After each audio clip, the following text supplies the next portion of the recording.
I'm going to record this so that we can get the replays later. Now I'm just going to share with you a slideshow, okay? If I can get it to work. It worked earlier when I practiced. There we go. Can you all see the slideshow? Yeah, we all nodding. Cool. Yeah. I think I'm going to have to move you down a bit. Oh, there we go at the bottom.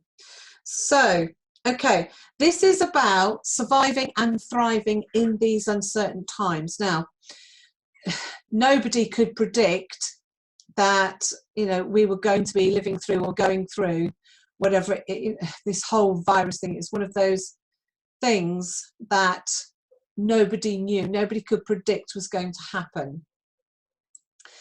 Because of that, because of the way things are, we need, sorry, I'm fiddling with this because I'm trying to get it in a better place. We need to be thinking outside the box. The very least, we need to be working with our clients online, because that is the only modality that we certainly have here in the UK, and I suspect Australia will follow shortly. I think New Zealand might already be down on lockdown, the same as us. I'm not sure about Canada. We can ask Alan later. But basically, most parts of the world now are shutting down and restricting movement with people around to try and slow this virus down, or the spread of the virus down. So the only way that we can still work with clients is online. You know, it's safer for you and it's safer for them. Working online is relatively easy and relatively simple. It's not as difficult as some people imagine it to be. Now, I've just finished with my last client this week. I've had one person say that she doesn't want to work online because she doesn't like video calls, and that's fair enough. You know, she's just going to have to wait for about 3 months before she can start getting treatment. It is really essentially no different to working with somebody sat in the room, because you just see them on a computer screen, not in front of you. Okay, so you know, it does make it is very easy, very simple to do, and we'll go through all of that stuff this afternoon or this morning, whichever time zone you're on, we'll go through it in. So why should you work online? Well, the main reason at the moment is because of the current coronavirus situation spreading through the whole world, really. I was going to say the country, but it is everywhere. It is basically to stop the spread of this disease, which is why everybody's been asked to stay at home or told to stay at home. One of the other bonuses is that you can reach clients further afield. So if Rebecca gets an inquiry for somebody here in England, she can quite easily work with those people in England over the internet. It's just a question of juggling the time differences. I mean, Rebecca and I are very familiar at doing that. We do that quite a lot. So that's one thing that you do need to take into consideration. And in Australia, because you have different time zones in your country. So, you know, if you're working with somebody in a different time zone, that one you need to just be aware of when you are booking appointments. But it also gives you that freedom to work as far away as you want to, in essence, as long as you've got a good internet connection and they've got a good internet connection. That's all you need, okay?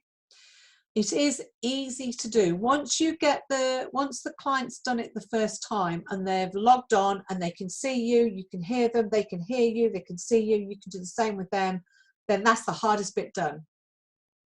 And do you know what? It's not really that hard. It is just a simple question of working like you do normally, but we'll go through that in a little bit more detail later on. It does give you much more flexibility. It also reduces your cost down for sessions, because you can do this from home.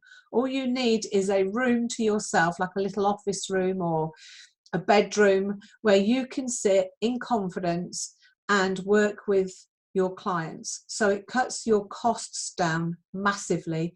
It also cuts your time down. It gives you more time because you are not traveling to and from a clinic or a workplace. And all that time together, you don't realize how much time you spend doing those things until you don't do them. So I've been working online just about all week this week, and I can't tell you how much time I've saved traveling back and forth from different places. And you know, and I quite often see clients at home as well, because I have a consulting room at home. And of course, I didn't realize until I don't do it now that there's prep for that too. When people come to the house, there's a whole load of prep that goes on. So I haven't had to do that either. I've just gone, oh, got a client in 5 minutes. Okay, I better get my cup of coffee, a glass of water, job done. Right, I'm ready to go. Click on the button and off I go. So it can save you a lot of time, which also means that A, you can see more clients, you can fit more clients in quite easily, because you don't have to wait for you don't have to allow extra time for crossover. If you're working at home, you quite often have to allow a little bit of extra time for run over on people crossing over, so that nobody bumps into each other or they don't see each other or that kind of thing. So it does give you, it does make things completely different. You can also record your sessions. Now, I always used to think you could do that if you had just the free version. I had a feeling that I've recorded the free versions before. Now, I've also heard from somebody else that you can't. You can only record if you are on Pro or above. Rebecca's shaking her head. Rebecca, just unmute for a second. You can record if you have the free version. I thought you could. I thought you do could. it a lot. Yeah, okay. So if you have the free version, you can record it. It's usually either along the bottom, you'll see a toolbar. It's usually there where you can do that. So it does, once you can record that session for your clients, then all you do, once you finish that session, when you end the session, the program itself will compile the actual recording that you've done. Once it's done that, it'll give you 3 things. It gives you an audio, it gives you the video, and it gives you a replay. All that client needs is the audio. So all you need to do then is to upload that audio file to something like Dropbox and allow them permission to share. So all I do is I have one file for each client and just upload it to their file. When you do that, when somebody makes a change to a file, you usually get notification that they've made a change, so they can go back in. If not, you just email them again to tell them that you've put it in there for them, and it's easy. You can also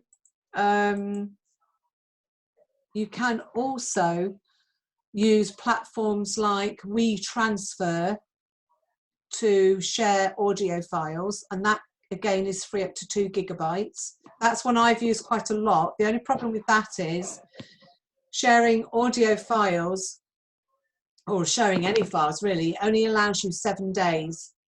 After 7 days, they close the link. So unless that client has downloaded it onto a computer or onto their phone, then they'll lose access after those 7 days. Now, Android phones tend to save onto their phone, whereas iPhones don't always do that. Rebecca's obviously got an Android phone because she's going like this. iPhones, I'm telling you, you either got an iPhone or you haven't, Rebecca. Anyway, there are different platforms that you can use to work over the internet. You can use Zoom, which is my preferred one. You can use Skype, which is not so stable. A lot of people don't use Skype anymore because years ago when it came out, and I used to use it about 3 or 4 years ago, maybe even more, You used to start off a conversation and within minutes it'd be dropping out, and it was constant throughout the whole session. So very quickly I stopped using that one because it is just way too unstable. I don't know if they've changed it. Most people that I know of use Zoom because it is so reliable and it's so easy to do. Skype used to be really complicated. I used to really struggle to get onto a Skype call. FaceTime you can use. I wouldn't recommend it unless you absolutely have to. That being said, I did have to do it myself earlier on in the week. It's not my preferred one. I am not 100% sure on the security of FaceTime. One of the down things of FaceTime, and I guess Messenger is probably the same, because FaceTime and Messenger are more or less the same thing. Messenger is done through Messenger in Facebook. So, and that actually is quite stable. FaceTime is not so stable. The only thing with those two is, FaceTime especially, is you can only do one person at a time. So if you're seeing a group of people like we are today, you couldn't do that through FaceTime. So you need a bigger platform. So one of the things is you need to think about what it is, how you are going to use the internet, whether you want to concentrate solely on individual clients or whether you want to do groups of people. Okay, now if you use Zoom, and I personally recommend that you do use Zoom, you can get the free one.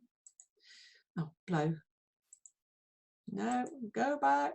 Hang on a second. Oh, no. All my buttons have gone mental. There we go. Back, back, back, back, back, back. There we go. If you use Zoom, then if you have the free one, and I always used to think you can see just one person at a time with Zoom if you have the free version. When I was reading the information on it again the other day, I read it that you can see up to 3 people at a time. Yeah, Rebecca's nodding. You can see up to 3 people at a time from using the free version, but you only get about 40 minutes. If you see them one at a time, it says you can have an hour. That being said, I'm pretty sure when I had the free version, I've seen people and chatted on for longer than an hour, and it's not chucked me out. So I think that's a loose time they give you. If you want to do more groups, more people, or there's a possibility of doing more people, and you can start using Zoom quite regularly, then you'll probably benefit from upgrade to the Pro, which is the version I have. You do get more features on that one, and if you're going to use it a lot, it's probably worth doing. I think it says it's something like, I think it's about $11 or $12. In English pounds, it's about £14.50 a month, something like that. But if you're going to do it a lot, then it's obviously worth it. Okay. So using Zoom, as we said before, the free account is limited. We think you can record on it, but there is a possibility that you might not be able to. I think you can, but we'll see. So what you need to do is to create your account.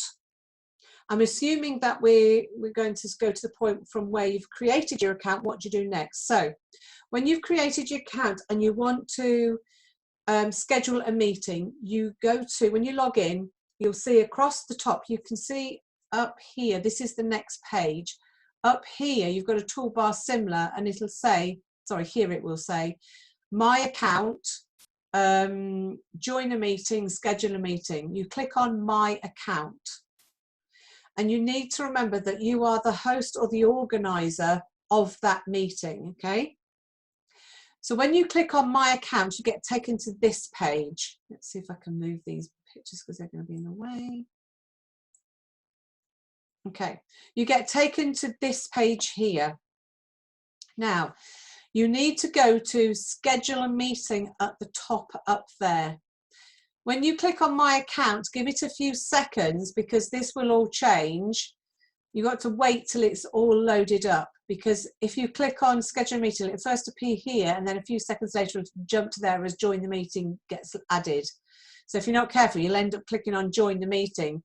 So give it a few seconds for everything to stop loading. When it has done, click on schedule a meeting and you'll come to this.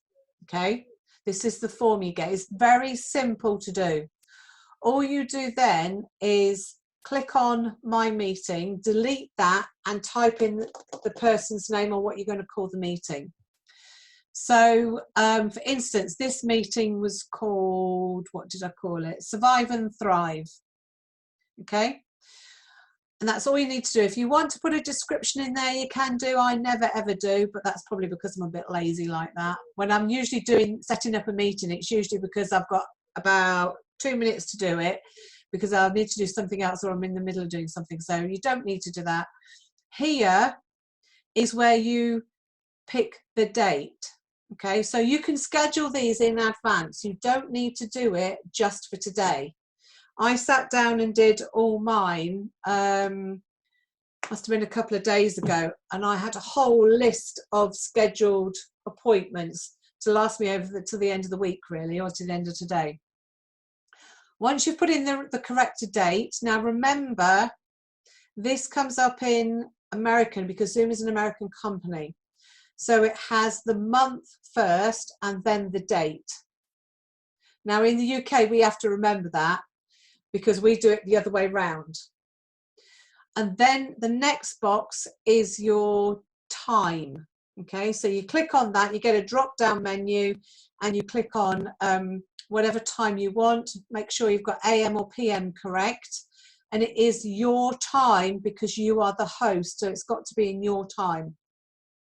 So when I sat and worked this out for you, I had to work out, because I was working on Australia time with Rebecca, what would be a good time for Australia, and I know that that's going to be the furthest time distance away, and everybody else would fall in within that time between my time at 12:30 at lunchtime to Rebecca's time at 8:30 at night. So I knew everybody else would fall in within that gap.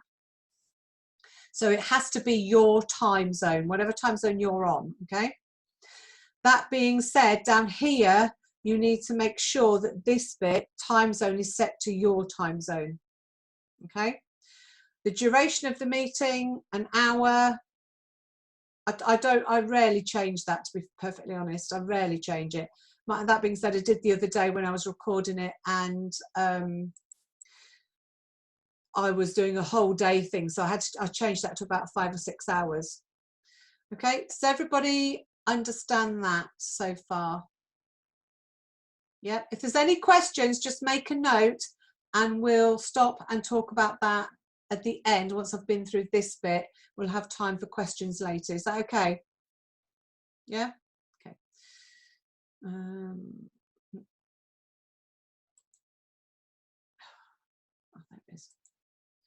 Okay, then the bottom of the form, this is the bottom of the form because I can only get half of it on the screen at a time. So this is the next part of the form. You get registration required. Oh, hang on a minute, let me just check one thing. Okay, if you want to do a recurring meeting, you click that button, so it'll recur it for you. Then you've got the registration required here. If you want people to register, like I asked all of you to register, you tick that box and it'll automatically send out reminders. It should have sent you reminders that the meeting was about to open and that kind of thing. Yeah. So that will do it automatically for you, so you don't have to bother doing any of that. The rest of the form underneath, you can generate meeting ID, generate that automatically. You don't need to be bothered with that. Require a password, meeting password. Did that put it in automatically for you? Yeah, so you don't have to have that. You can untick it if you want. If you miss it like I often do, don't worry about it. Now the next bit, this bit, is the bit that can be reasonably important. So video. The host is you. I tend to try and click on and on so that when you automatically come in, it should automatically, your speaker, your video should automatically come on, and your audio should automatically be set to either both or computer. Recently I've changed to both computer, to just computer, because not many people are going to join by telephone. Okay, unless you know somebody is on a very old dial-in kind of network system. We remember years ago when the internet first started, about what, 30 years ago or more, we used to all be on the dial-up, the landline network, didn't we? Then here, this other bit is important too. So, meeting options, enable to join before host. I would not recommend you do that. You need people to be waiting for you just the same as they would in your clinic, okay?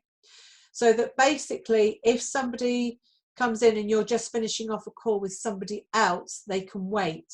They will be held back and put in a waiting room until you are ready to start their meeting.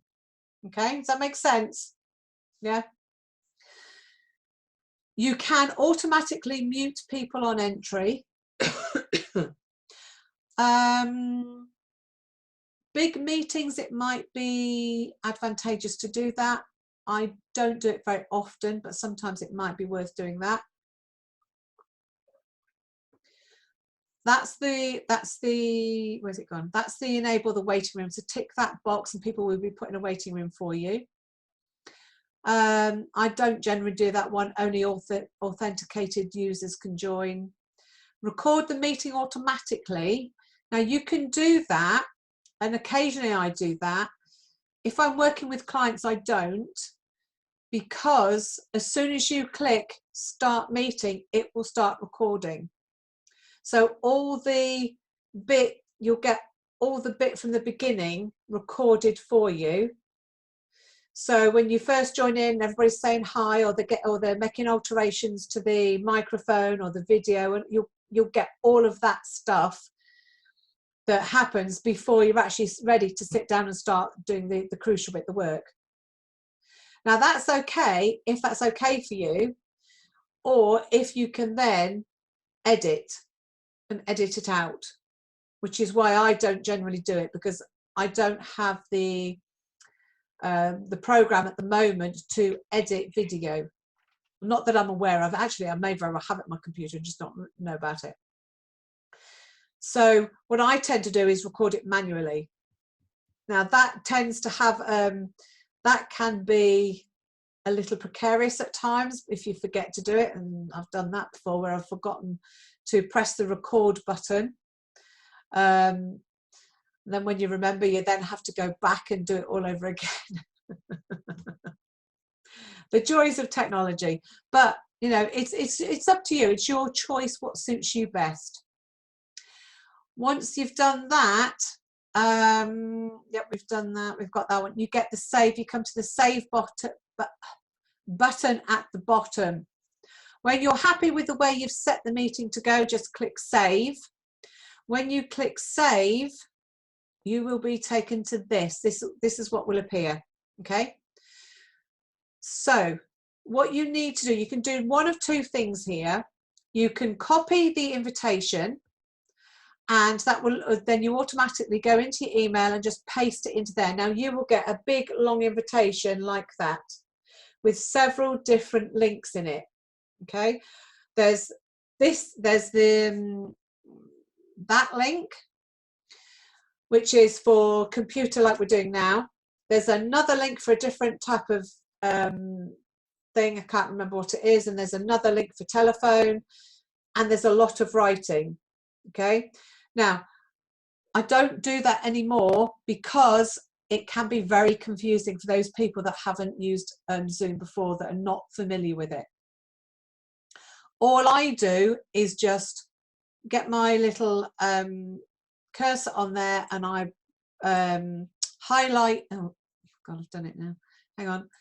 I highlight that bit, copy it, go into an email and just say, right, here's your link, boof, there it is. And it might, those emails are really short. It just says, hi, so-and-so, here's the link for today's meeting, paste it in. Underneath that, I say, looking forward to seeing you later, bye. job done. It's very short and simple, okay?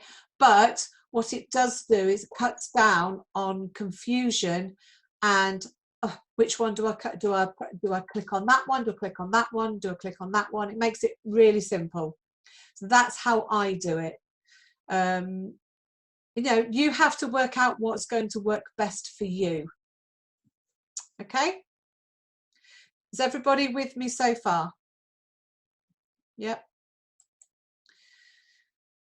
So when we come to the actual time of your meeting, all right, it's sort of 5 minutes before, you're just nipping out to the toilet, getting your glass of water, getting your cup of tea, whatever it is that you need, making sure you've got everything with you. You then need to log into Zoom, go to my account again, and again you'll have all these bits at the top. You need to go to meetings or profile. Sometimes you might need to go to profile, and then you'll get all of this. But you need to go into the meetings bit here on the side. So when you click on that, you will then go to this page, okay, which has all your meetings listed. All right. When you are ready, and only when you are ready, start the meeting. You just press start. And then you'll get the same usual boxes that you probably had when you joined this meeting. Zoom is launching, click if you want to join with computer audio, all those boxes, you'll get them one after the other. You just click on those. And once you've done it once or twice, you actually just click it without even reading it, which could be a bit tricky because it may have changed. Anyway, you just get there, and that's what it looks like. You just pick whichever meeting you need to go to and just start that meeting. If for some reason that meeting's cancelled, you can just delete it. It will automatically delete after about 7 days anyway, so I wouldn't worry too much if you don't do that. Okay, so, and then your meeting should start. You wait for your client to arrive. At the bottom, you have your toolbar across the bottom, and you'll have the you might have the chat box. It depends which version you're using, but you have a chat box so people can chat in that, so you have to enable that. You have to click on that to allow people to do that.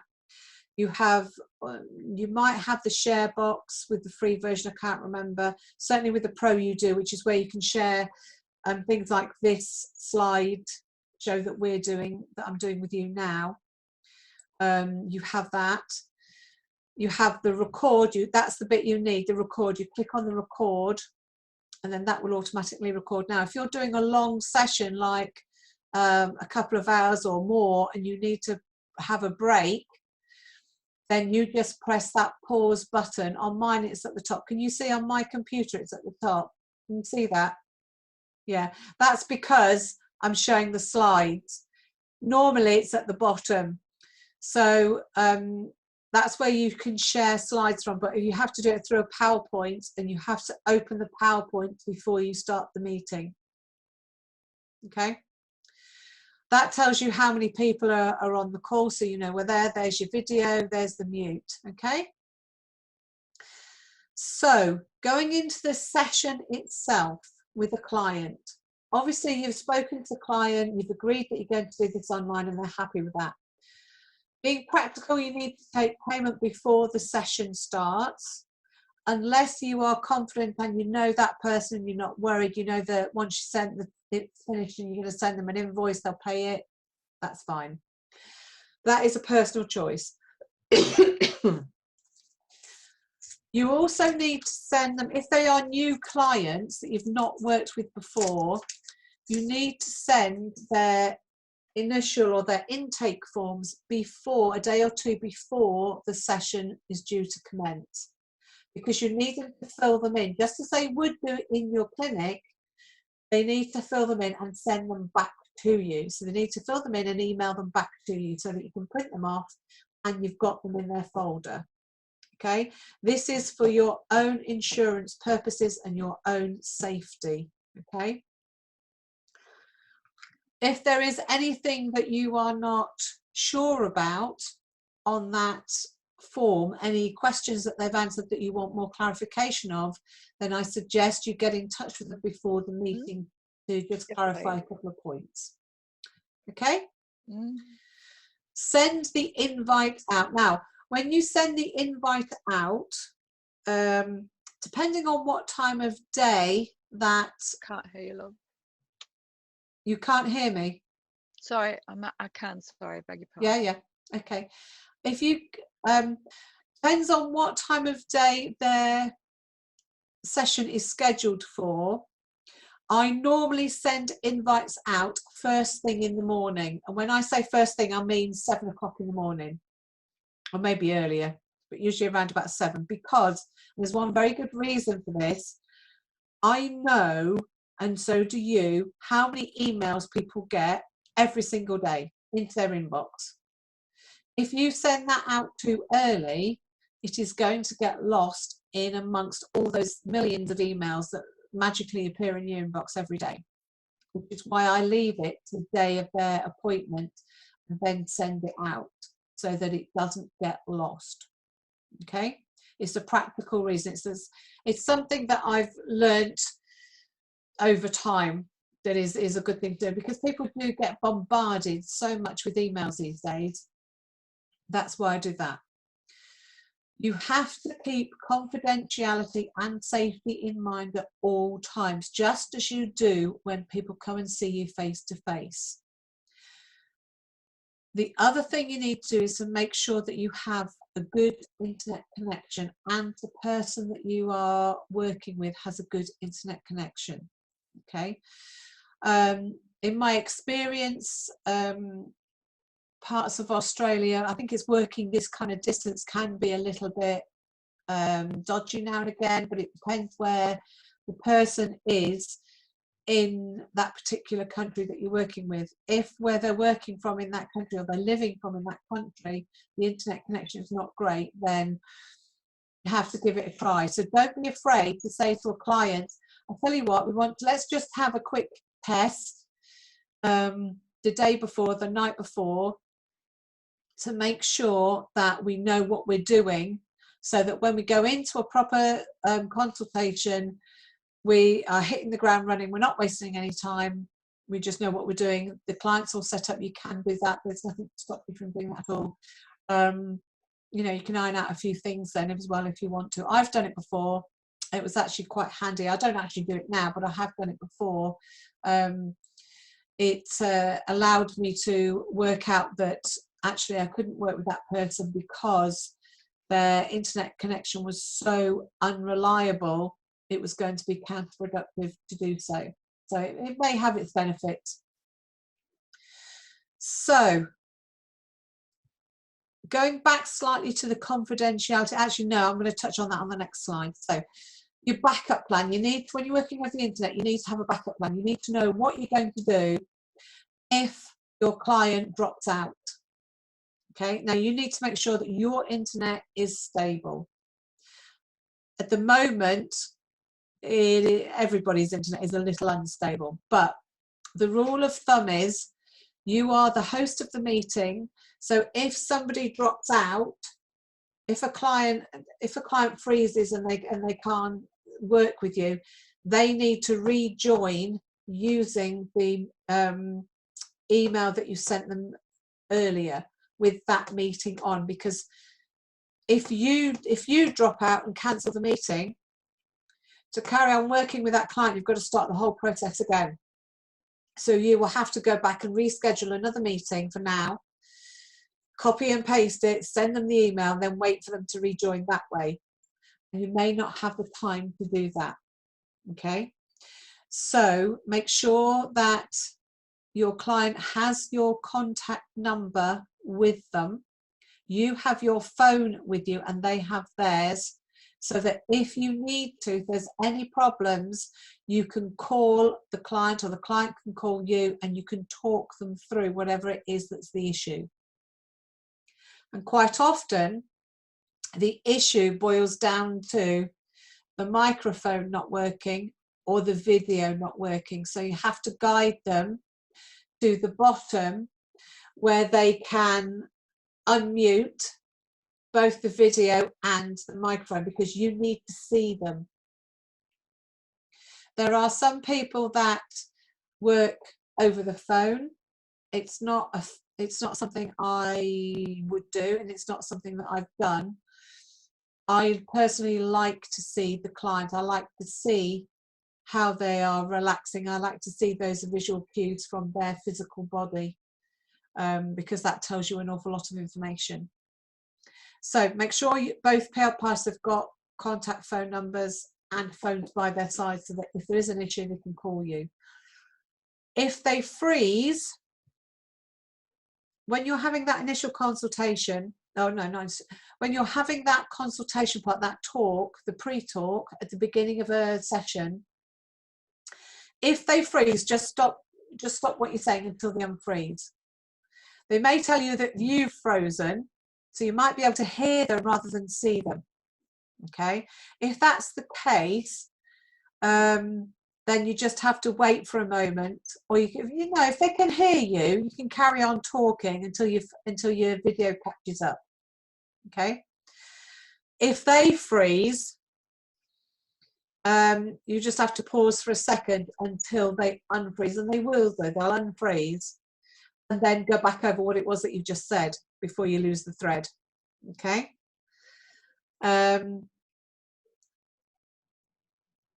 If they lose connection altogether, and this has happened a couple of times during this call, people then need to go back to the email, and you need to tell them all this right at the very beginning, or if you want to put it down in an email so that they are clear on what happens before you start, you can do too. But if they lose connection completely, they need to come out, go back to the email that you sent them, and click on the link again and rejoin. Okay, and if you've enabled a waiting room, you'll have to admit them again, and that's absolutely fine. Okay, does that all make sense? So unless your end absolutely collapses down, you do not end the meeting until it's time to end the meeting, until you're ready to. All right, if the client freezes, just be patient for a few moments because they will unfreeze, and then carry on. Okay, if they don't, and it's unlikely, but you've got to be prepared just in case it does. If they don't, if they lose connection altogether, they need to know in advance that if that does happen, what they have to do is go back to the link on the email and rejoin, and then you just carry on as normal. If that keeps happening, you then have to make the call of whether it's worth carrying on with the meeting or not. It depends how far you've got down the road. If you are doing the hypnosis part and they freeze, just carry on. Because you are recording it, it doesn't matter whether they've missed it. They may have missed it anyway, because you know when you do hypnosis with clients, sometimes they don't always hear everything you say, even when they're face to face, because sometimes they go that deep, they don't always hear you, or they zone out. So if you are doing the hypnosis part, then just carry on, because you're going to send them that anyway. And even if they're recording it themselves on their phone in front of the computer, the phone will still have picked it up as well. So just carry on, and when they've unfrozen, they'll just jump up with you. Okay? Does that all make sense to everybody? Yeah? Okay, cool. So to help you survive and thrive and carry on, I am offering a 6-month mentoring program that is one-to-one. So it's absolutely tailored and bespoke to you to help you get through this and achieve the goals that you want for your business after this, because everybody's goals and things are going to change. These are exceptional times, which is why there's an exceptional offer for you. So you can have a 6-month program, 1 session a month, because you will have a lot of stuff to do in between that time before your next session, so that you are being proactive rather than reactive. There is a one-time payment of 395 Australian dollars. I will have to work that out in English now. I've forgotten what it was. Or you can do monthly payments of $75 if you want to. The choice is yours, okay? Email me if you want a little bit more information or you want to take advantage, and that's absolutely fine. Okay, my email address is at the bottom. I think you're probably all aware of my email address anyway, but it's there if you want it. Okay. That offer, I will, what's the date today? 26th. I'll keep that offer open until, what day is it today? Thursday, isn't it? Next Thursday, for a week. So if you want to have a think about it, or you're not sure, or you definitely decided it's not for you, or you decided it is for you, that's absolutely fine. I'll keep that open till next Thursday. Okay. So, recording the hypnosis part.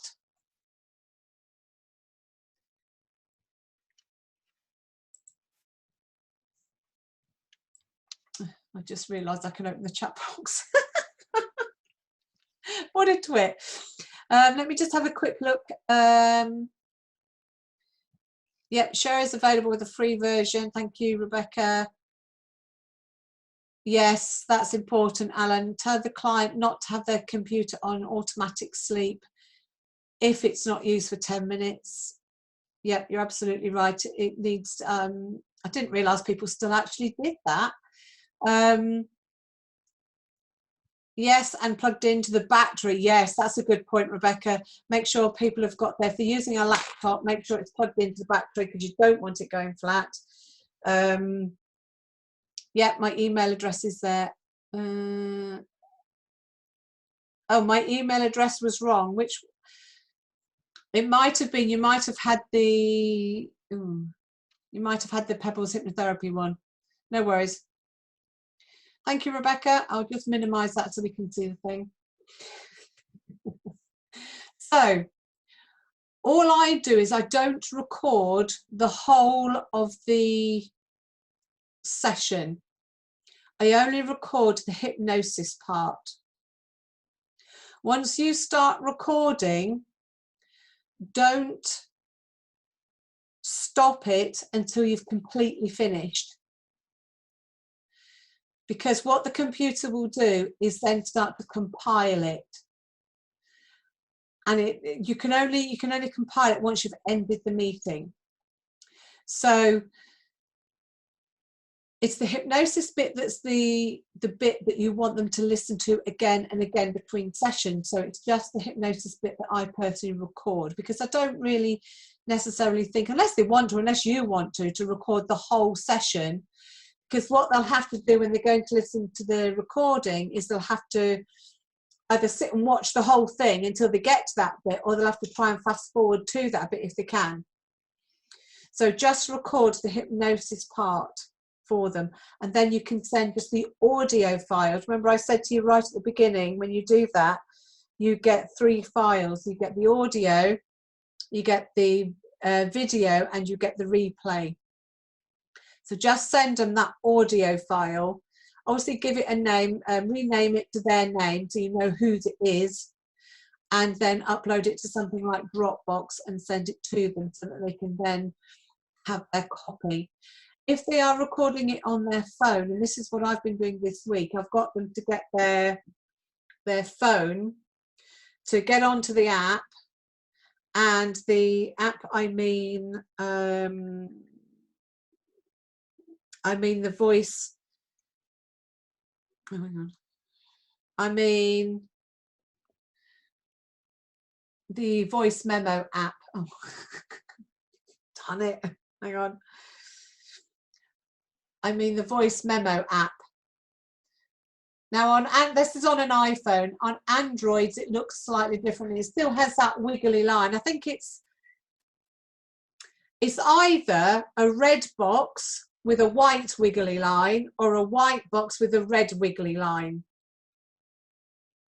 If they don't have it, you need to make them download.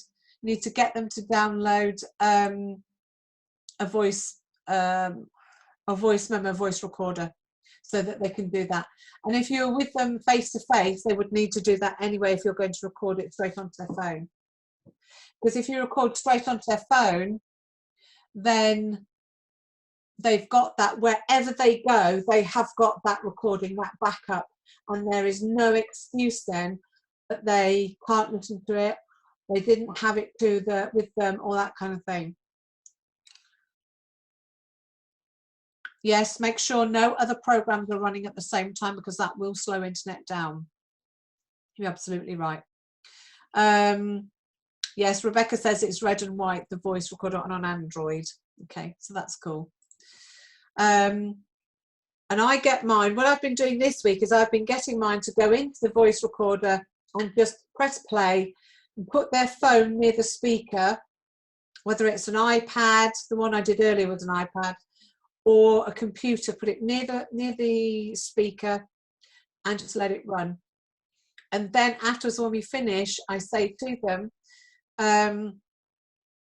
the recording you've got on your phone, if you are not happy with it, if there's a problem with it, let me know and I'll send you the copy that I've got.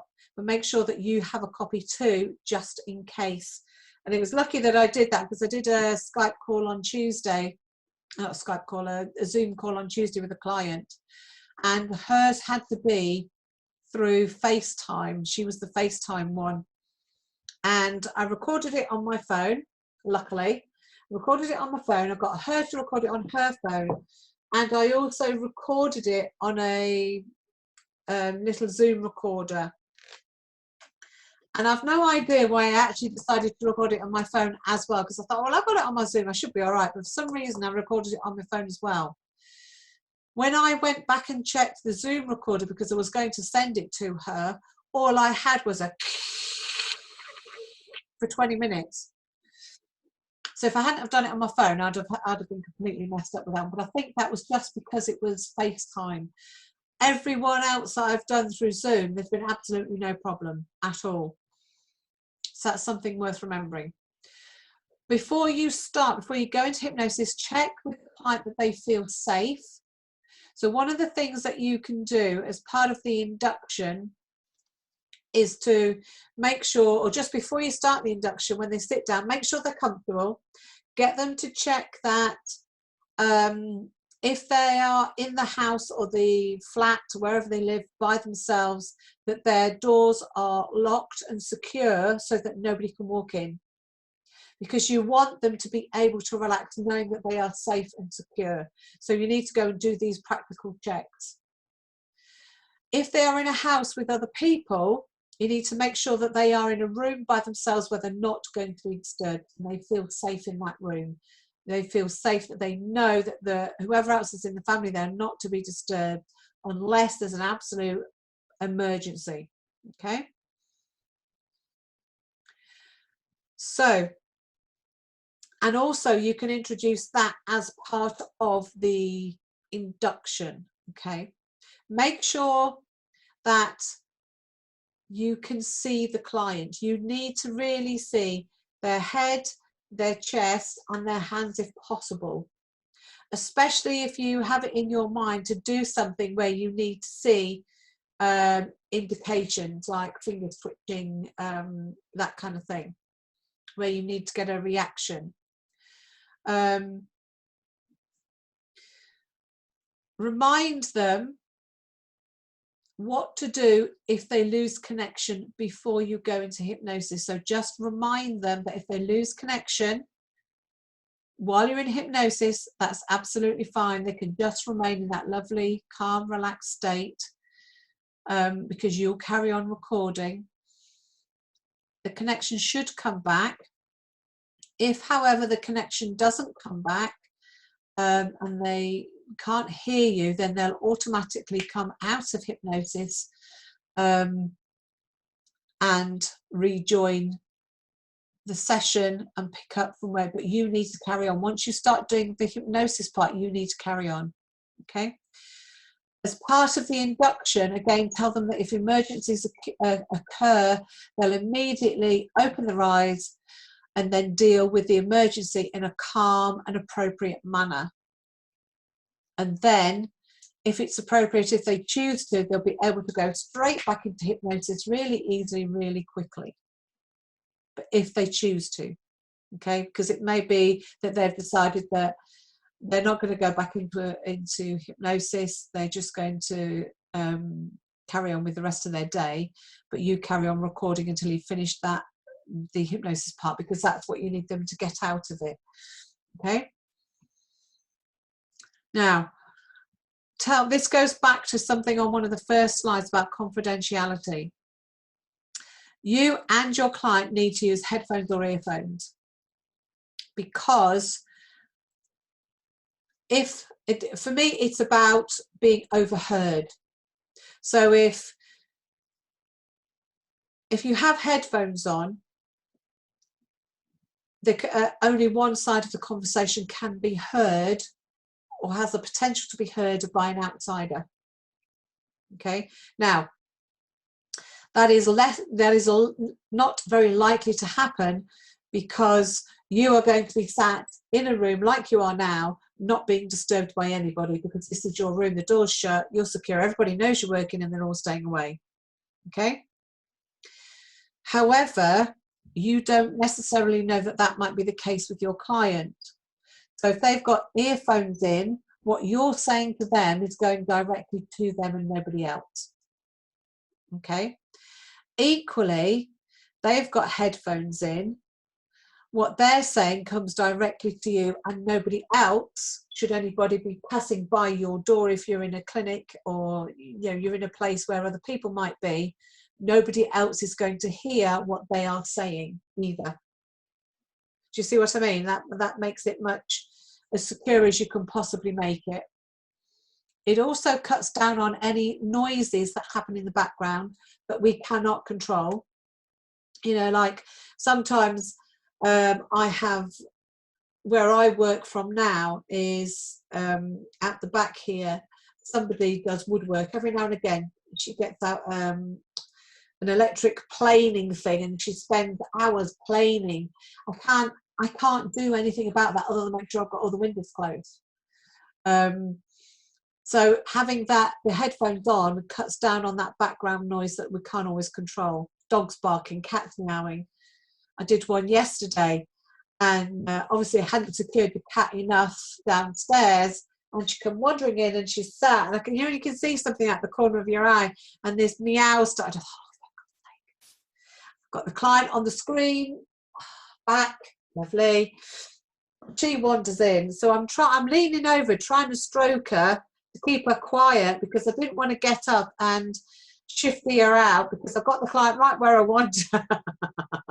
So what I did was I put up with her for a little while, stroking her as she's wandering around while I'm talking, and then I told the client she was going to have time to do whatever task I asked them to do.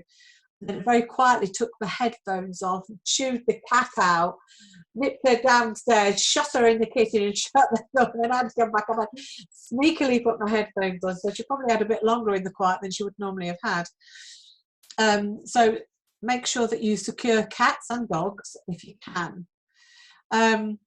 Now, one of the things that was asked a while ago was, is there anything, somebody emailed me and asked me the question, which is a good thing because I'd already planned to answer this one anyway, is there any topics to avoid? Now, regression, as far as I'm aware and concerned, is the only one that you need to avoid, because you are not there in the room to deal with any abreactions should they happen.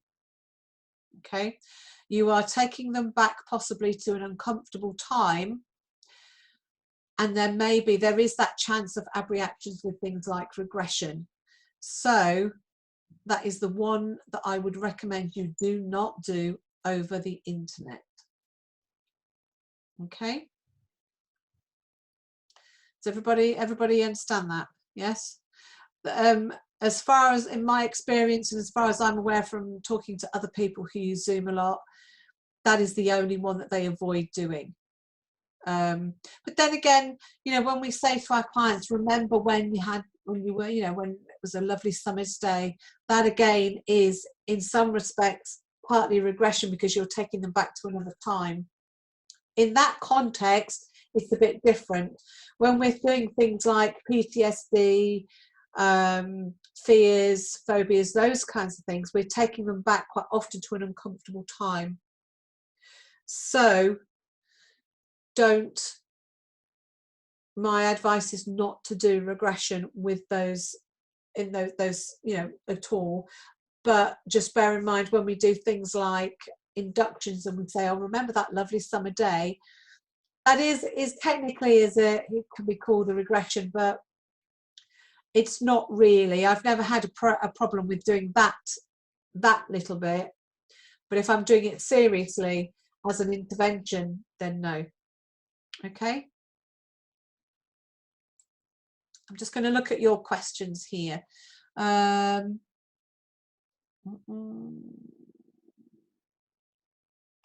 Great, you're falling in love with Zoom sessions, happy to practice. Okay, good luck, Lynn. Hi, Lynn. Good luck. Goodbye. Have a wonderful afternoon and a wonderful evening. You can catch the replays. I haven't quite figured out where I'm going to stick them. Might stick them in Zoom. Depends if I have everybody's emails. Might not necessarily have everybody's emails, but I will find. Might be able to put it in. Might be able to stick it on Facebook. Might be Zoom. Might be a case of put it on Zoom and put on my Facebook page a link to. Facebook doesn't like Zoom, does it? I'll find a way around it anyway. Don't worry. I will find a way around of sorting that out for everybody. I've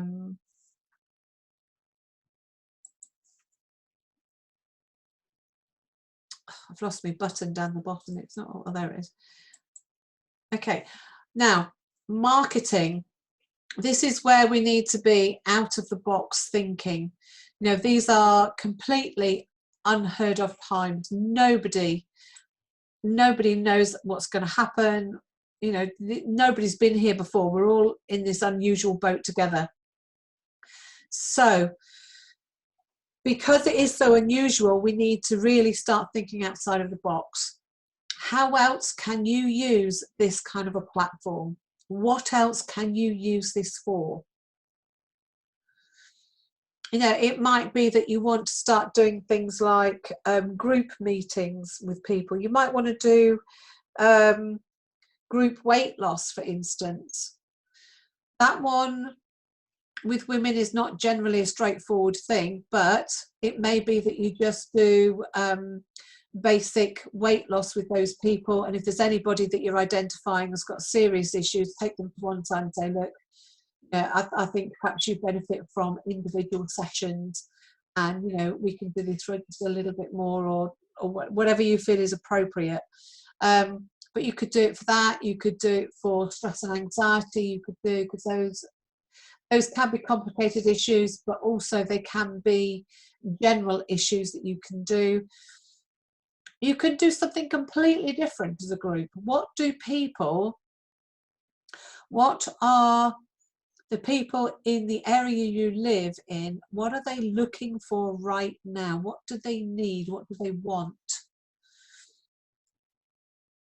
And talking about out of the box thinking, I heard this story yesterday, which is why I made a note of it to mention it to you. I belong to a networking group, and one of the people in a different group in a different region is a caterer. All the weddings and everything that he was booked to do have been cancelled. Didn't know what he was going to do, wasn't sure. So somebody said, why don't you do cooked meals and deliver them to people? All right. Hadn't thought about doing that before because he was used to catering for big groups, big events. So we're going right down to individuals here, to different things. Anyway, put one post on Facebook about what he had to offer, stuck a short menu up. This is what I'm going to do. 8,000 likes he had on that. Massive, massive success. Took off massively. Now he's busier than ever. Absolutely great. Goes to different areas of the community, because here in England sometimes they're quite widespread. Goes to different areas of the community at different days, different times, with those meals, so that he's delivering in one place at one time, and just leaves. Assuming he leaves them on the doorstep. I have in my mind this picture. Do you remember when you were a child, and maybe we used to have this years ago, and I'm talking sort of the 60s and the 70s, when you were naughty, you used to get your mates together, you used to wander around the streets, ring somebody's doorbell, and then run like the clappers, run like heck around the corner and hide, and then we'd have a good old giggle around the corner. So I kind of imagine in my mind it's a bit like that now. You leave something on somebody's doorstep, you ring the bell to let them know it's there, and then go and do your next one. But if he hadn't have started thinking outside of the box, out of what was normal for him, he was in complete despair, because he had absolutely no business left at all, because everything was cancelling. So he now knows that there's a really good chance that he is still going to be here once all this stuff is over and we are coming out into the sunshine again and thriving again. He is still going to be there with his business. In fact, he's probably going to have 2 businesses. We'll see.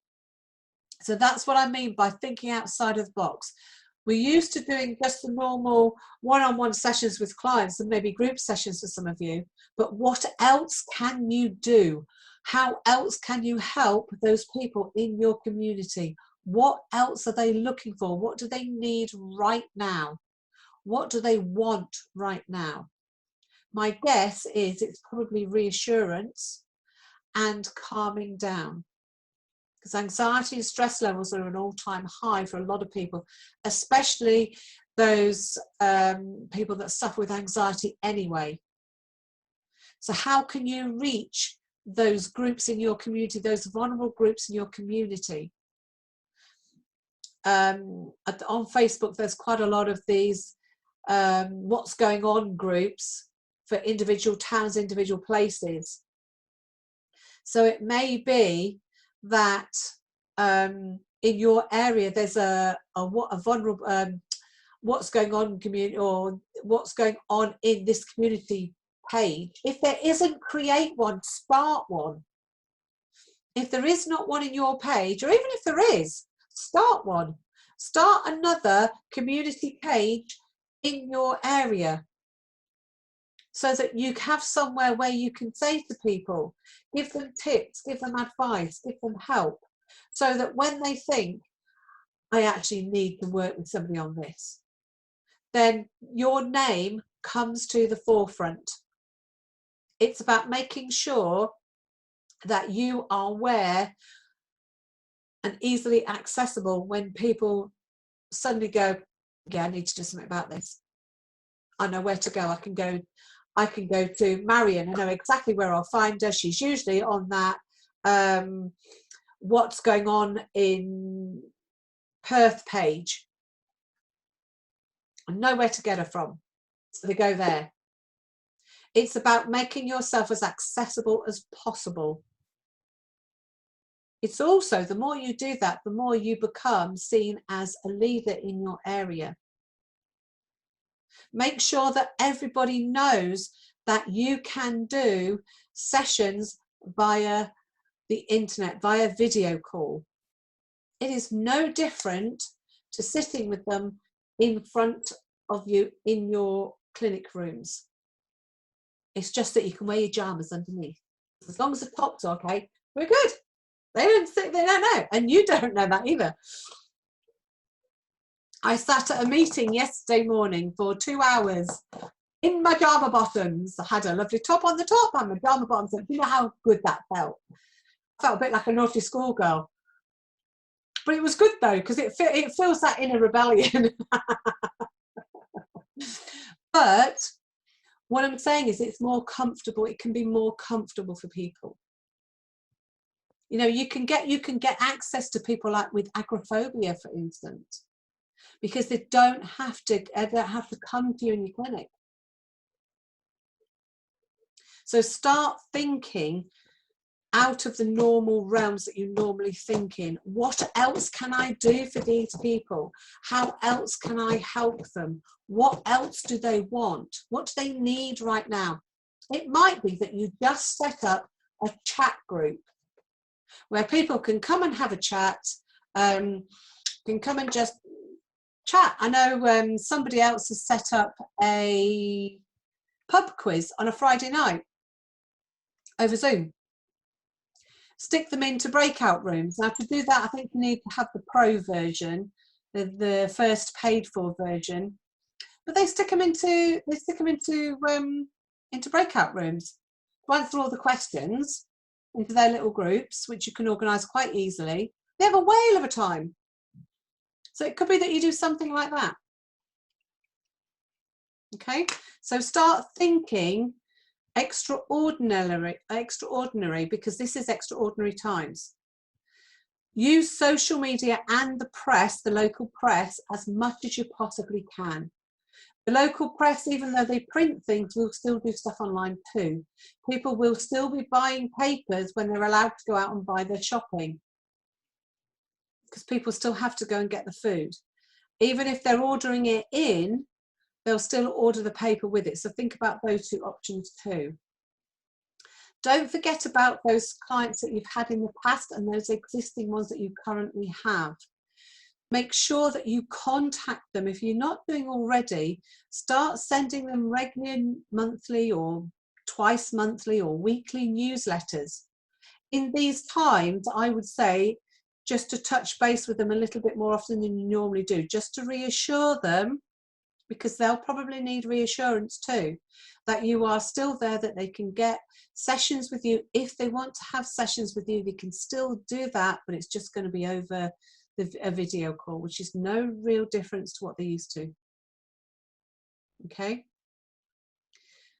Don't underestimate the power of re-engaging with clients that you've had before. When I started doing that 3 years ago, my monthly revenue went up massively, because I started getting clients coming in for extra sessions. I started getting clients coming back for other things.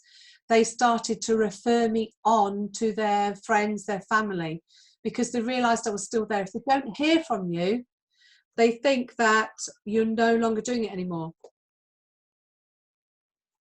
So just remember, keep touching those clients, you know, and just say to them, I'm here. Here's something you might like. I did that with mine yesterday, I think it was. I sent out to all my clients, I sent them a couple of links. I didn't, yes I did. I sent them a link. I'm doing later on today, I'm doing a meditation group. I sent them a link to the meditation. So if they want to join, they can come in and join. So let's just catch up on some of these.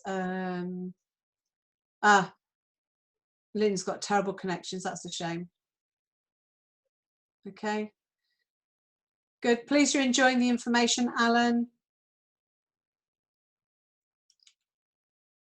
It is good to see somebody. It is good to see you here, Alan. It is good to see, actually, it's good to see every one of you, but it's nice to have somebody from Canada too.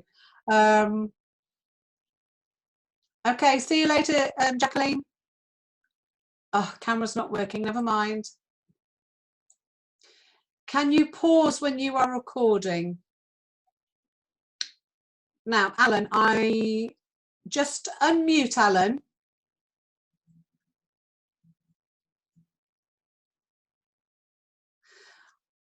You can. Alan's gone.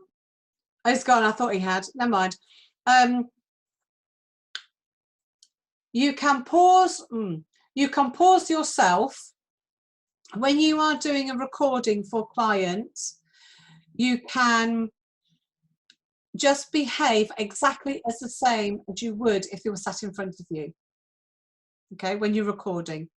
So, for instance, if I say to one of my clients, right, close your eyes and I want you to just focus on that breath for a moment. And then I'll pause, because what I'm doing is giving them time to do that. If I ask a client to, I don't know, what did I do earlier? Oh yeah, if I ask a client to do something technical like pick up a sledgehammer and start knocking down a brick wall, I give them time to do that. So I pause myself. I leave the recording running because when they listen back to it, they need to have that pause gap. Otherwise, if you stop, if you pause the recording and then unpause it and carry on recording when you're ready to talk, they won't get that gap. Does that make sense? So they need to have that space in the recording. Now, if Alan means the pause the recording on Zoom, that you're recording on Zoom, yes, you can do that. You go to the pause button. It's usually at the top. In fact, actually, it's quite odd actually, because you have it at the bottom here, but it also appears at the top in the left-hand corner or towards the left-hand corner. So all you do is just press pause. Don't press stop until you're ready to end the meeting. So just press pause, and that will pause for however long. I've done it for about an hour and it's been absolutely fine. When you're ready to go back and start again, you just go back and click it again, click pause again, and it'll carry on recording. Okay, does that make sense? Yeah, okay. What else? Okay, no more messages. So remember, constantly think, what are people looking for right now and how can I help? What can I do to help ease their pain? Okay, the more you think, what can I do to help ease their pain and come up with a solution, the better you will be. Okay, don't forget online networking. Now, there are not many groups to my knowledge that are doing it online. If you belong to the global network BNI, you should be accessing everything online because they've put the whole global community, as far as I'm aware, have put their meetings online. Certainly in the UK they have. And that is absolutely fantastic because you can still communicate with those networking people. You can still do your networking, which in this times is absolutely vital that you keep networking with whoever it is that you network with. For the support. I mean, yesterday's meeting, there was how many people did we have? 22, 23 people at that meeting. There was absolutely phenomenal support for each other. You know, unbelievable. You know, we've got one person that has literally only just started, only just become self-employed in the last 2 or 3 weeks and completely hit this brick wall. You know, you know, and I feel for that person. I absolutely do. And you know what, the help that they were getting yesterday, not just them, everybody, with all the questions about what do we do about the help for self-employed, because just about every single person's business in that room has absolutely fallen to the floor because it involves interaction with face-to-face stuff. Not all of it can be done online. But the amount of support that's been going round to help those people and to help each and every one of us is unbelievable. Unbelievable. If you keep yourself to yourself, you're going to miss out on that support system.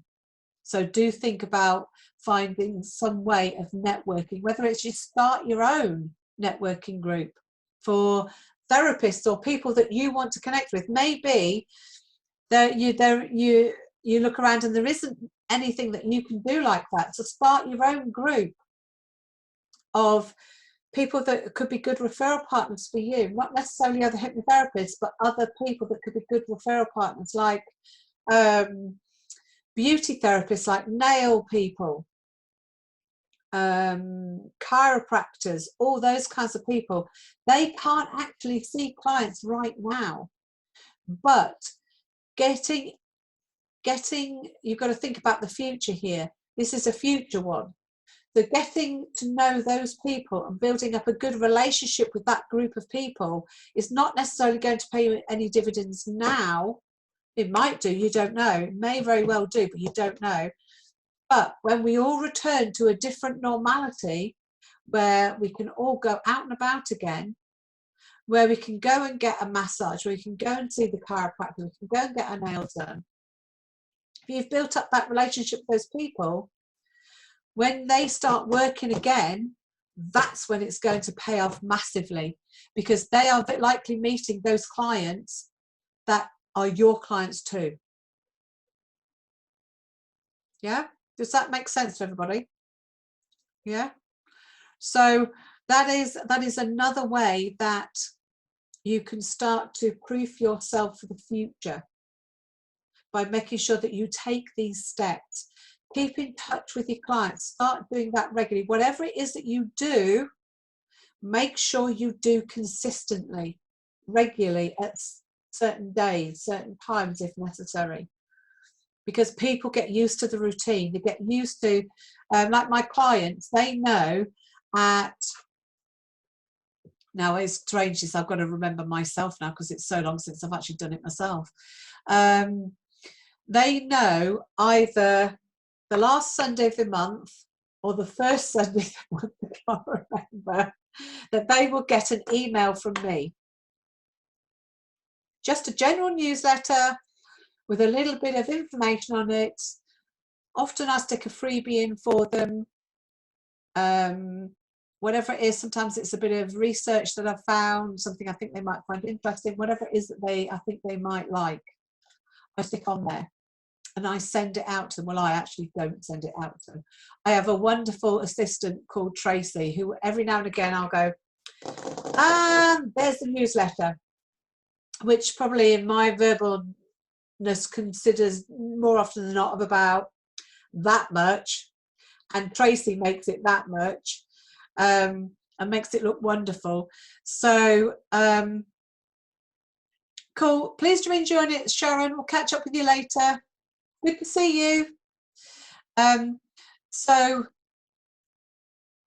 yeah, make sure that you contact them regularly at certain times, because they get used to it. And might know that the beginning of the month, the end of the month is coming, and they have a glance through that. And quite often when I see them or they contact me, they go, oh, I do love reading your newsletters, because I make them quite short. Whilst the other key, if you're going to do letters, don't make them too long. If you make them too long-winded, people get fed up with it. So make it quite short and sweet. Loved it, and I've always put a news bit in, or events or something like that, what's going on, so they know that earlier on this month I was in Australia, having a wonderful time, by the way. It's absolutely fantastic, and I literally just nipped out back into England, literally in the nick of time, I think. I think it was not long after that the airline I was flying with actually started to cancel a lot of their flights. In fact, I think they've actually cancelled all their flights now. So anyway, but they like to know things like that. They like to know that you're still there, so that if they do need you in future, that they know where to get you from, that they know that you're still there to support them. Because one of the things that you'll find in our profession, probably not quite so much now, but you used to, a lot of people do this, and there is nothing wrong with this, as part-time work, which is fine. I've done it myself as part-time, but it's more, they do the odd client when they feel like it. And those are the people that may not still be around a year later or 2 years later or 6 months later, when your client feels that they need to come in and have a top-up. Which is why if you keep in touch with them, they know that you're still around. And you'll find this with things like anxiety cases, stress cases, those kinds of cases. They'll worry whether you're going to be there for them when they need you, because they've in all likelihood been through some sort of health system where they've been to see the counsellor for 6 months, they've been to see psychotherapy for 6 months, they've done the CBT, they've done the stress management course, and then they're just kind of like, well, you've done all those courses, there's the door, off you go, and there's nothing else. So they need to know or they may have been to another hypnotherapist and then wanted to go back and found that they're no longer there, or they're no longer doing hypnotherapy. And I found when I first started, I had to reassure a lot of clients that I was still going to be there 6 months down the road, a year down the road, 2 years down the road, because this was my full-time job. I don't do anything else. Once I told them that, then they actually relax down, and they do pop back in every now and again when they feel they need to pop back in, just for a chat, and just to, some cases they pop in just to offload. Well, that's fine. Those are the things that will help you to get through this and still be there once all this madness is over, for those clients that need you, and those potential clients that do need you, that maybe not even realize that they do need you yet. Does that make sense? I think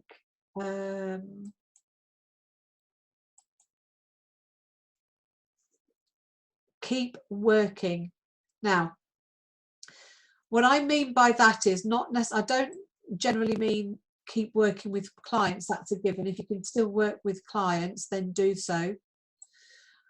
But at some point, I'm guessing that it'll probably, oh, I can actually stick you down the bottom.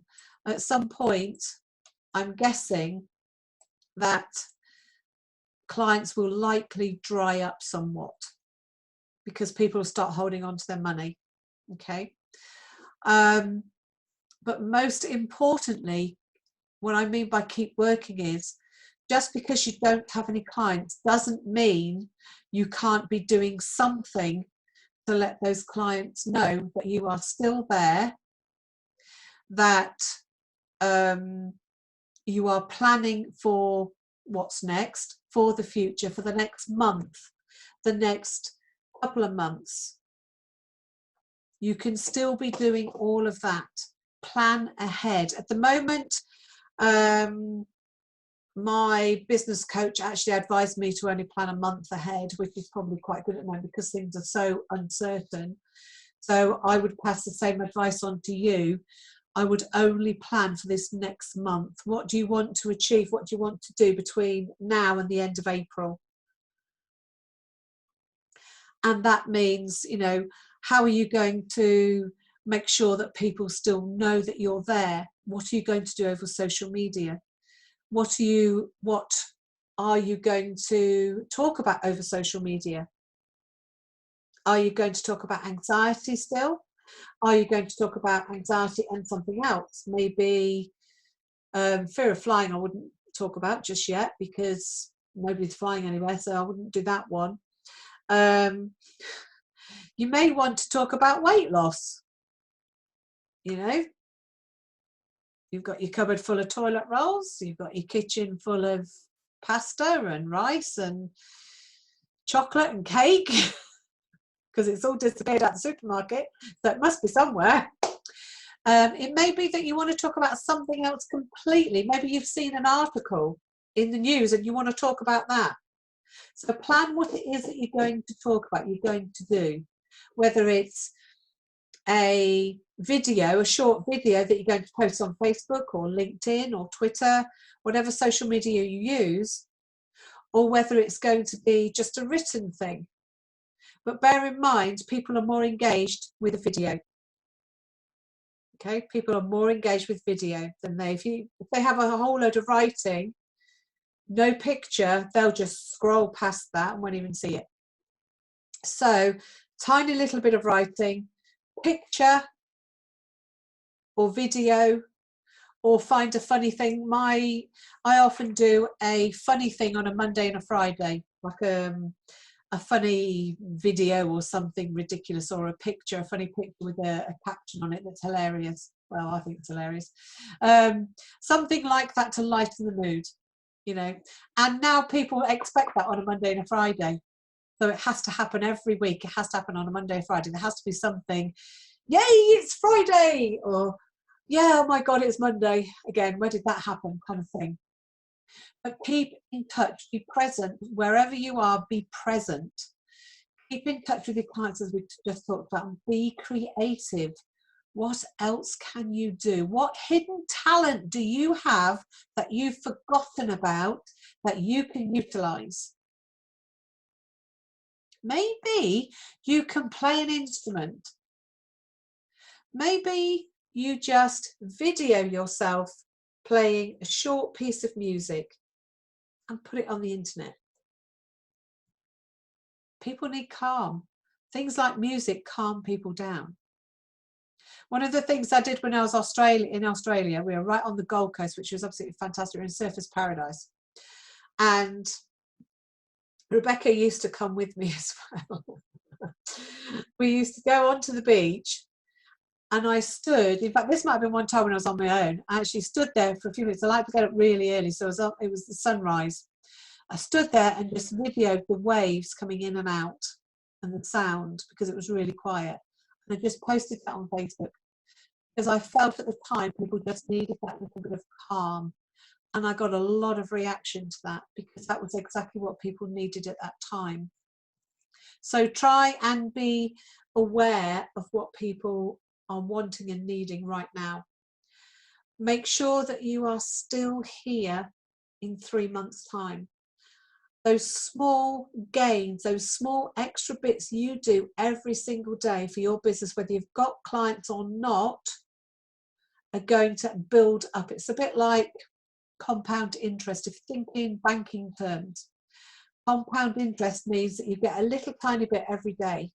So if you put a pound in to the bank account, I don't think you can ever do that anymore, but if you could put a pound into an account that you get interest on, the first day you're going to get maybe, I don't know, half a penny, or let's say a penny to round it up, a penny. That's not going to make any difference. £1 and 1 penny doesn't make a difference. The next day you get another penny. Still not making a difference, but now you've got £1 and 2p. By the end of the week, you've got £1 and 7p. Over time, that will build up to more and more and more. So those little proactive actions that you are taking now today, by getting yourself more familiar with doing this, pushes you just that little bit more ahead. The action you take tomorrow will move you forward just that little bit more, and the next day and the next day and the next day and so on. Okay, because what you are doing as well is preparing for when this is over. Because what you don't want is to have to start all over again from scratch, finding those clients like you did when you first started, because that is tough. And a lot of therapists, a lot of hypnotherapists will have to do just that, because they won't be doing what you're doing. They won't be doing those small things every day. They won't be preparing for when this is over, the restart. They'll be just sitting at home, using their spare time to catch up on watching TV, doing a bit of decorating, doing a bit of this, a bit of that, which, don't get me wrong, there's nothing wrong with it.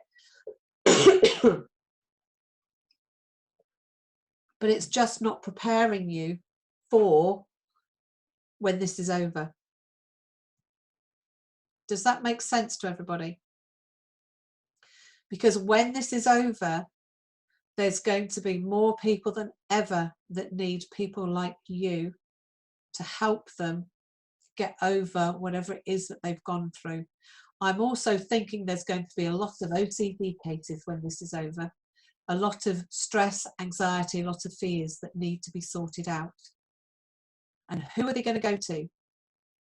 They're going to go to the one that they've seen consistently over social media and in the local area and the press consistently, because that's the name that's going to pop into their mind first.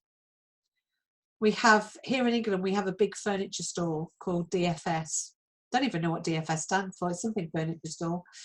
And they consistently advertise across everything. Papers, TV, they are always advertising. There's hardly a day goes by when you don't see one of their adverts.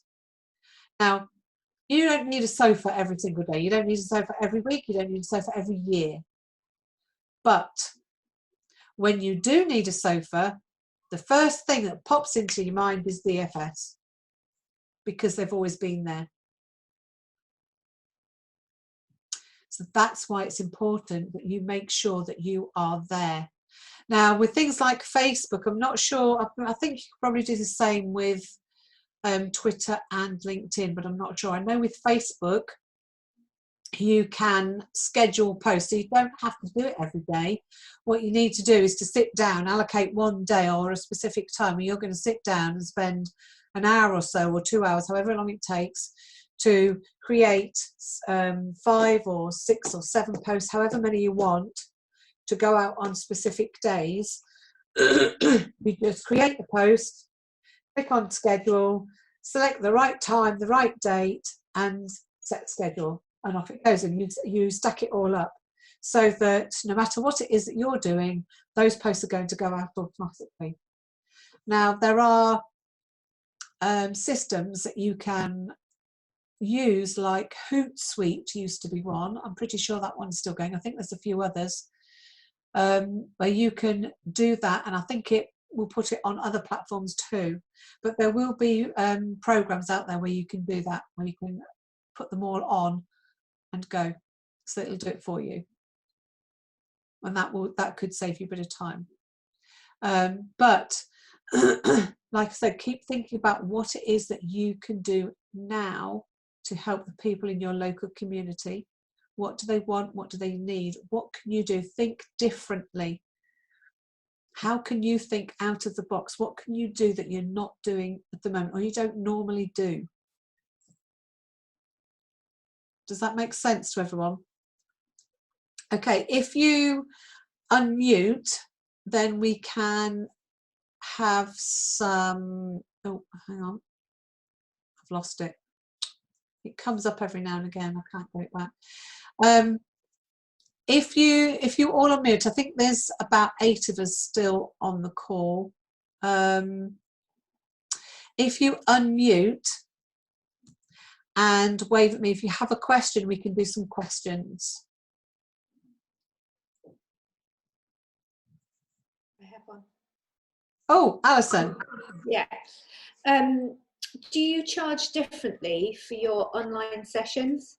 Ah, good question. I haven't done this week, but it is all about value and how you value your services. However, I guess there is that other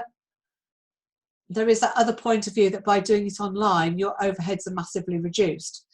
If you are not, it depends how you work normally.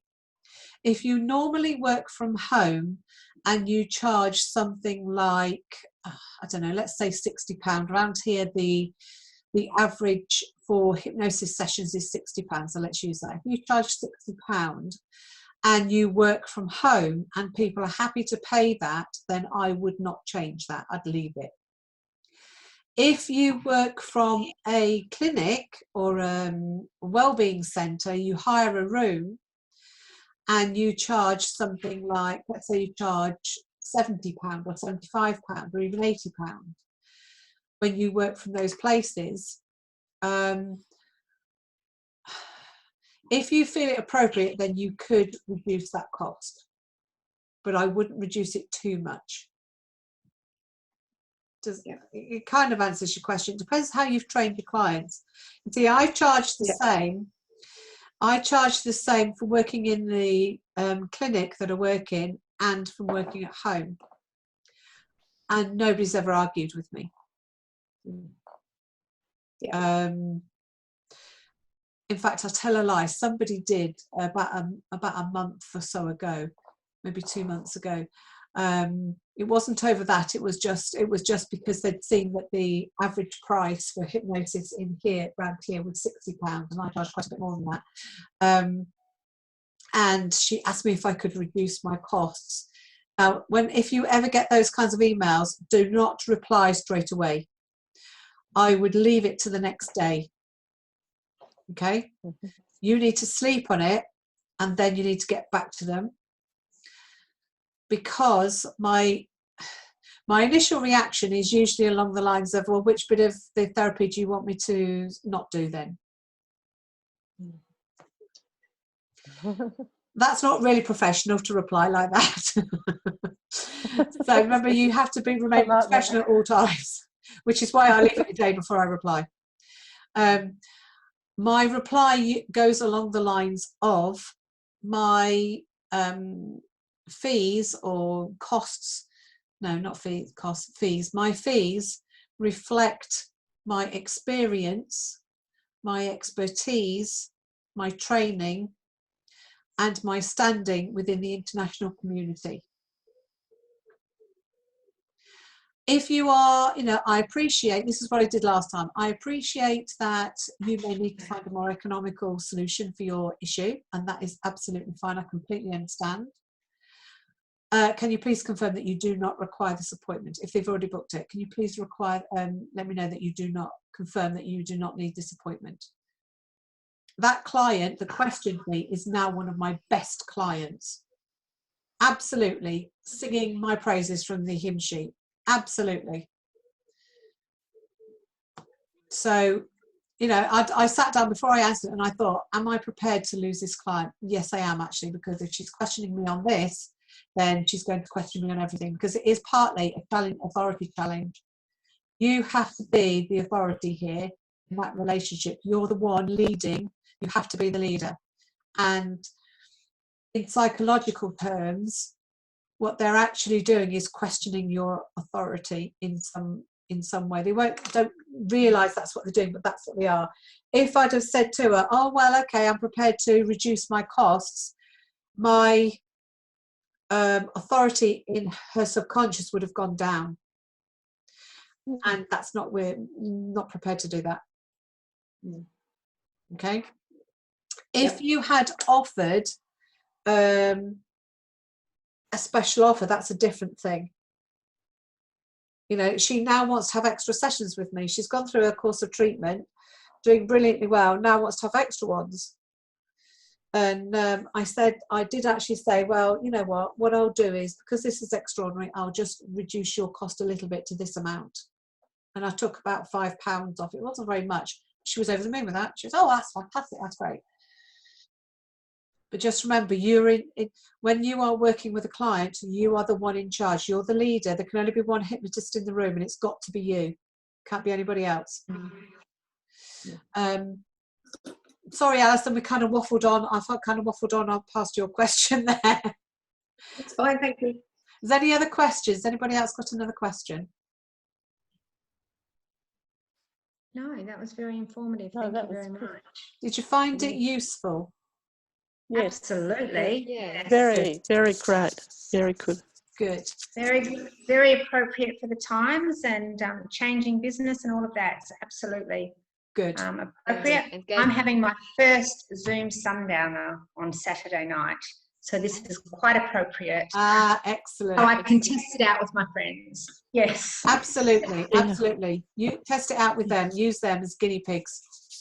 Yep, definitely. Definitely. Do you all feel more confident now working on the internet? Yes. Yeah. Yes. Good. I've one booked for Monday with brilliant. someone, just a friend here. But anyway, look, I've that was really some really good tips that you gave me with that, just so that I don't muck up.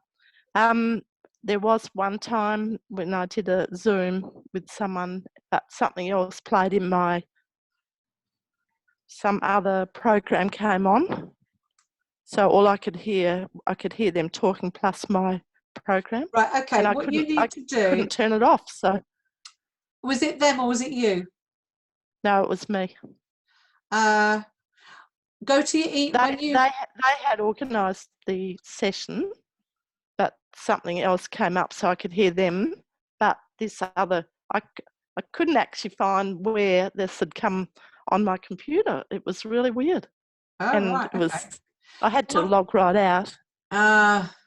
One tip is make sure you turn off your email notifications, because it does get annoying, because they will keep sliding in when you're working. If you are working with a group, and Angela, you said you were working with your friends at the weekend, didn't you? In the top, I think it's the top right hand corner, you'll see that there's some the three dots. Can you all see that? Yeah, Not up on mine. left hand. Right. Hang on. Oh, yeah. Yeah, if you click on that, you'll get a list of things. You need to go to pin video, and that will pin you, because you're the host, to the screen. So that means when others start talking and chipping in or doing something, they won't take over the screen. So if you're... hang on, I can't. I've got 3 dots. No, I haven't got 3 dots going down. No, it goes across. Well, it depends which way you've got your screen. I've got the lock. I've just got the... No. Right, hold on a second. Could that be that you're the speaker and that's why you have it? Because I can't find it as well. Yes, but you are right. Okay, what you will have then, as the speaker, as the host, in that top right hand corner, you will have 3 dots. If you click on the 3 dots, you get a drop down menu. Okay, it must be if you're the speaker. Yeah. Can you see mine? No. Can you see mine on the screen? No. Okay. Mine's next to the mute button. Yes, there's that's a blue right, that's mute correct. button. Yeah, and that's then correct. there's 3 buttons next to that. Yeah. Oh, it's on the second line down. Yeah. When you click on that, when you're the host, when you click on that, one of the options is pin video. When you pin video, that is when you will be centre stage, and the others can't knock you off, so to speak. So I mean, this happened to me several years ago when I was still learning how to use Zoom properly. I was doing I was recording a workshop with a friend, and I didn't realise that you could pin the video. Didn't know how to do it for starters, and didn't realise you could do it. And she came in and she was chatting away, and as she chatted, she became pinned to the video for some reason. I don't even know how she'd done it. And let me just get rid of all of this lot. Basically what happened was she took over the whole thing, and I lost all the recording that I'd had. I had to record it because she was centre stage and she was up and down like a yo-yo. A dog came in, a husband came in. It just went absolutely crazy. So it wasn't good. And it wasn't fantastic, but that was because I didn't pin the video. So after that, I learned how to do it. So all you do is you go to those 3 buttons on the top right-hand corner, you click down, and you click pin button, pin video, and you will be centre stage, like I am now. So if any one of you else tries to talk, so Birgit, you try and say something. Hi, how are you going? Oh, it's not worked.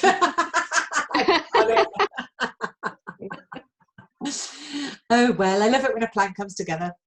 But what it will do is it will keep you there, is what I'm saying. Okay? Does that make sense to everybody? Yeah. Is there anything else anybody wants to ask or know about? Yep. No? Can I just mention something? Yeah, of course. Hello? Yep, of course you can, Barbara. Hello? Yeah, I was just thinking, if you're doing online sessions, just make sure that your insurance covers you for international sessions. Yep, good point. Absolutely good point. Make sure that you are covered insurance-wise by doing that. Okay, any other points? Anything else anybody wants to ask? Angela. Oh no, sorry, I was waving good night. It's bedtime here, so I was just waving good night to the family. Okay, cool. Do let me know how you get on. If you need anything, then please get in touch with me, and I'm more than pleased to help you. Thank you so much. Yeah, thanks. There were a lot of great insights. ideas. Good. Good. If anybody wants to take advantage of mentoring, then please get in touch with me over that, and that'd be cool. Okay. But more than anything, stay well and stay positive. Remember those little tiny active steps forward. Keep working when everybody else is sat enjoying the sunshine and sunbathing. Make sure you're doing a little bit, because that will get you ahead of everybody else. Okay? Thank you, and all the best to everyone else. Yeah, Chins up. All the best. Nice to see you all. And you too. We'll see you maybe next week. You made it strong. That's it. Let's do strong. We'll get through this. Yep. Okay, Lovely to see you. Bye. Bye. Take care, ladies. Everyone. Bye. Bye.